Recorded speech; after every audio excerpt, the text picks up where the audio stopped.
había tenido el faraón. Él estaba súper preocupado por esos sueños porque dice la Biblia que nadie podía descifrar qué era lo que significaba. Entonces, José sabía lo que significaba porque Dios le había dado sabiduría para saber. José le dijo, mirá, los sueños que vos tenés significan esto y esto, que va a haber años de riqueza y años de mucha pobreza. Yo tengo un plan para que en esos momentos de pobreza Egipto no pase hambre. Entonces el faraón habrá dicho, ¡wow! ¿Será verdad? Este plan estará bueno. ¿Y saben qué? Agarró el faraón y dijo, se juntó con su grupo y dijo, bueno, si es así como dice José, vamos a tener que elegir personas muy sabias para que sepan administrar. Porque imagínense, 7 años de pobreza y 7 años de riqueza. En estos 7 años tenemos que aprovechar a juntar mucha comida para que en los 7 años de pobreza no pasemos hambre.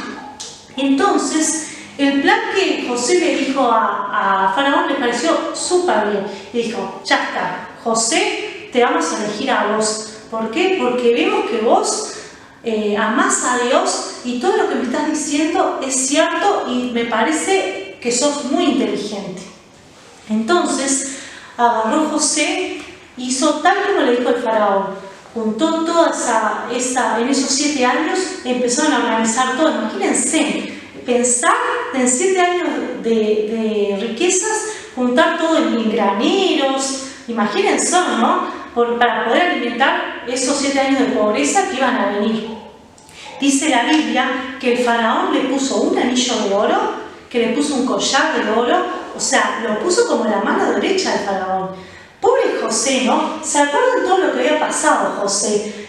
Aquella vez que los hermanos lo habían vendido por la túnica de colores, y miren de este lado cómo cambia la ropa. Todo de oro, ¿sí? Para recordar que Dios había hecho cosas buenas en José, que al principio parecía todo mal, porque se acuerdan que lo habían vendido, se habían separado de su papá, y parecía que José, pobre, iba a terminar muy mal, pero Dios tenía planes hermosos para José.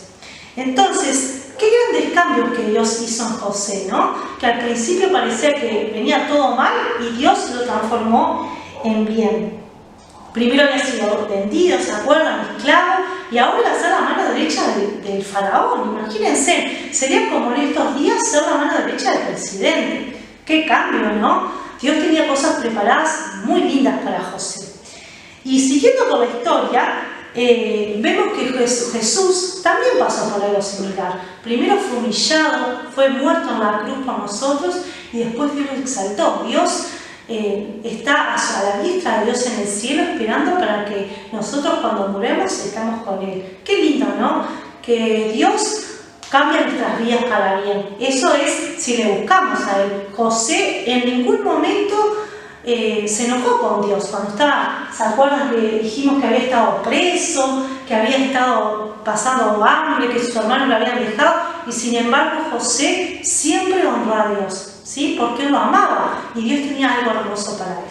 Entonces lo que aprendemos con esta lección es cómo Dios, si nosotros le somos fieles, Él tiene un plan para nuestras vidas, ¿sí? Y recordando, para que recordemos también esta lección, yo los invito como desafío que manden una foto con una alcancía, ¿sí? Para ver, me imagino que todos deben tener una alcancía. Bueno, qué importante que es y qué bueno que es recordar lo que José hizo con el faraón. Empezó a juntar en esos 7 años de riqueza toda la comida para que los demás 7 años de pobreza pudieran tener plata, ¿sí? Y alimentos, no solo para alimentar a Egipto, sino todo alrededor. Vamos a ver que cuando siga la historia, José llega a alimentar a sus hermanos, a aquellos hermanos que lo habían defraudado, ¿sí? Entonces, como desafío, tienen que traer o mandar una foto de una alcancía, ¿sí?